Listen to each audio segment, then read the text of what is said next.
السلام علیکم ورحمۃ اللہ وبرکاتہ۔ الحمد للہ رب العالمین واشہد ان لا الہ الا اللہ وحدہ لا شریک لہ واشہد ان محمدا عبدہ ورسولہ صلی اللہ علیہ وعلی آلہ وصحبہ اجمعین ومن تبعہم بإحسان الی یوم الدین، اما بعد۔ اعوذ باللہ من الشیطان الرجیم، بسم اللہ الرحمن الرحیم۔ فاعلم انہ لا الہ الا اللہ واستغفر لذنبک وللمؤمنین والمؤمنات۔ مشاہدین کرام،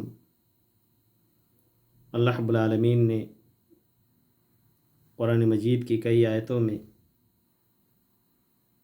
ہماری اور آپ کی تخلیق کا مقصد بیان کیا ہے۔ چنانچہ اللہ تعالیٰ فرماتا ہے کہ وما خلقت الجن والانس الا لیعبدون، کہ ہم نے جنوں اور انسانوں کو محض اپنی عبادت کے لیے پیدا کیا ہے۔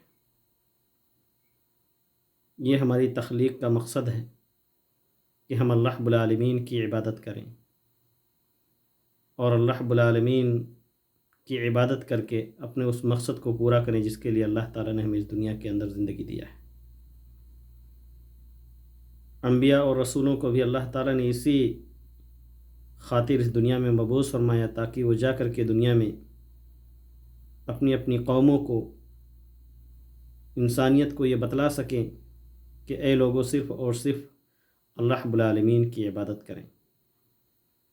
آخری نبی جناب محمد رسول اللہ صلی اللہ علیہ وسلم کو اللہ رب العالمین نے پوری انسانیت کے لیے نبی اور رسول بنا کر کے بھیجا، اور اللہ کے رسول صلی اللہ علیہ وسلم نے بھی ہمیں اور آپ کو اسی بات کی تعلیم دی کہ ہم اپنی زندگی کے مقصد کو نہ بھولیں، اس دنیا کے اندر رہتے ہوئے اپنی آخرت کو سنوارنے کی کوشش کریں۔ چنانچہ یہ انبیاء اور رسول اس دنیا کے اندر لوگوں کو اللہ رب العالمین کے احکام کی تعلیم دیا کرتے تھے۔ اللہ رب العالمین جو بھی حکم دیتا، یہ انبیاء اور رسول اپنی اپنی قوموں کو اس کی طرف رہنمائی کیا کرتے تھے۔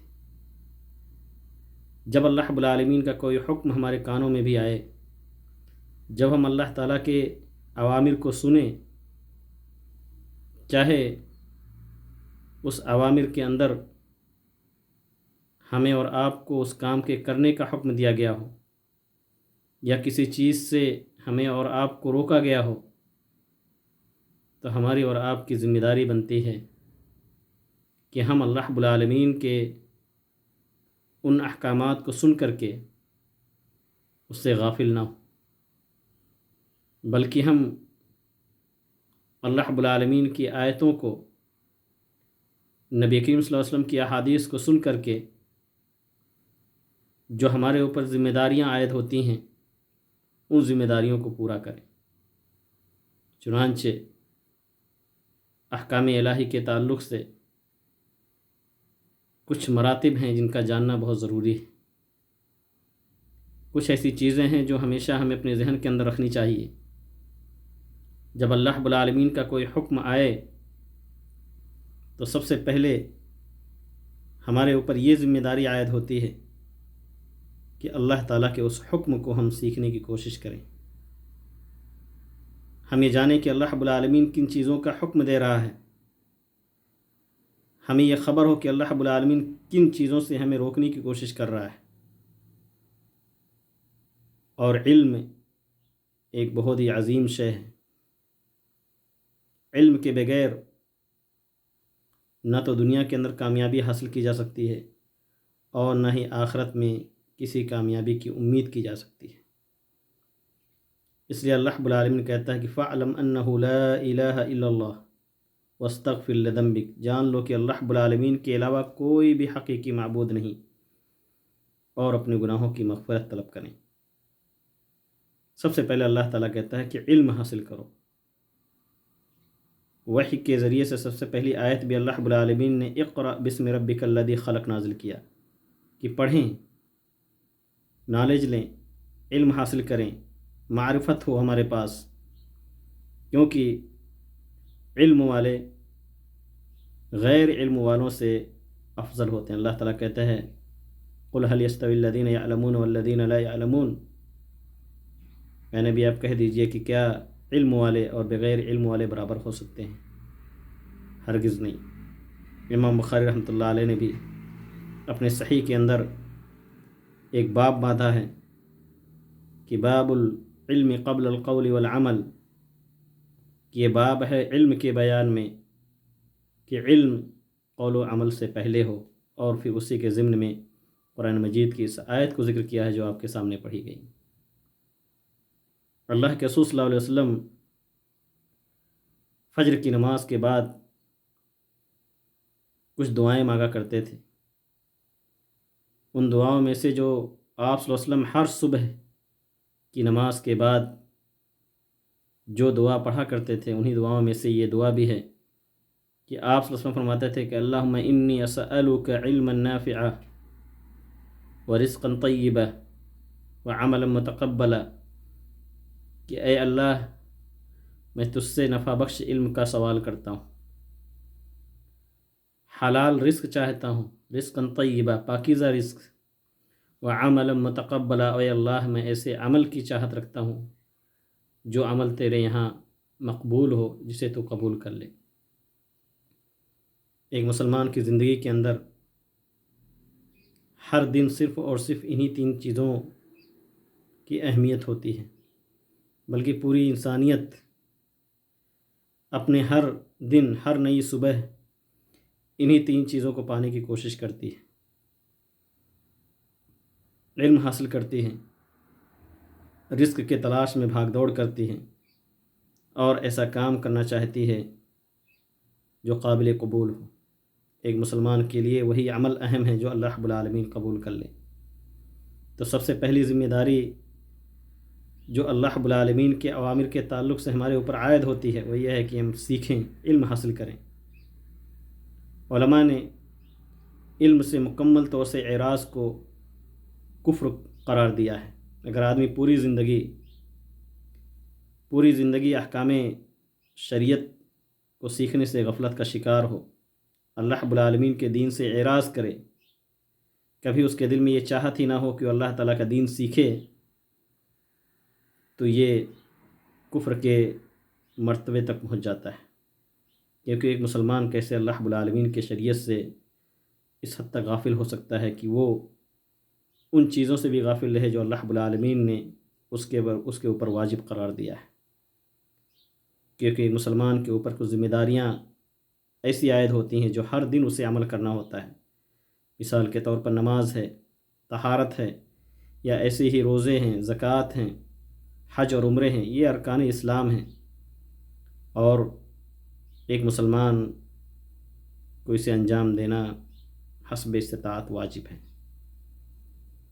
اور علماء نے قاعدہ ذکر کیا ہے کہ ما لا یتم الواجب الا به فهو واجب، کہ واجب جس چیز کے ذریعے سے پوری ہو وہ بھی واجب ہی ہوتی ہے۔ اگر ہمیں نماز پڑھنی ہے تو نماز کا علم حاصل کرنا پڑے گا۔ وضو کے لیے ہمیں پتہ کرنا پڑے گا کہ شریعت نے ہماری کیا رہنمائی کی ہے، اور ایسے ہی وہ ساری عبادات جو ہمارے اوپر فرائض اور واجبات کی شکل میں عائد ہیں۔ دوسری ذمہ داری ہمارے اوپر یہ عائد ہوتی ہے کہ اللہ رب العالمین کے احکام کو سننے کے بعد ہم اس سے محبت کریں، کیونکہ اللہ تعالیٰ کا حکم ہے، اور اللہ رب العالمین ہمیں خیر کی تعلیم دیتا ہے۔ انبیاء اور رسل کے ذریعے سے ہمیں خیر کی تعلیم دے کر کے شر سے ہمیں اور آپ کو روکنے کی کوشش کرتا ہے۔ تو اللہ تعالیٰ کے اس حکم سے ہمارے دل کے اندر محبت ہو، کیونکہ اگر محبت نہیں ہے تو ایمان سے ہمارا دل خالی ہے۔ یہ محبت دل کے اندر ہوتی ہے، اور اللہ کے رسول صلی اللہ علیہ وسلم نے فرمایا کہ الا ان فی الجسد مضغہ اذا صلح صلح الجسد کلہ واذا فسدت فسد الجسد کلہ الا وہی القلب، کہ جسم کے اندر ایک ایسا ٹکڑا ہے کہ جب وہ درست ہوتا ہے تو پورا جسم ہی درست ہوتا ہے، اور جب وہی فاسد ہو جائے، جب اسی کے اندر خرابی پیدا ہو جائے تو پورا جسم خراب ہو جاتا ہے، اور وہ دل ہے۔ تیسری ذمہ داری ہمارے اوپر یہ عائد ہوتی ہے کہ ہم علم حاصل کرنے کے بعد اپنے دل کے اندر اس سے محبت قائم کرنے کے بعد اسے کرنے کے لیے عزم ہو، پرعزم ہو، پختہ ارادہ ہم کر لیں کہ ہمیں اللہ رب العالمین کے اس حکم کو بجا لانا ہے،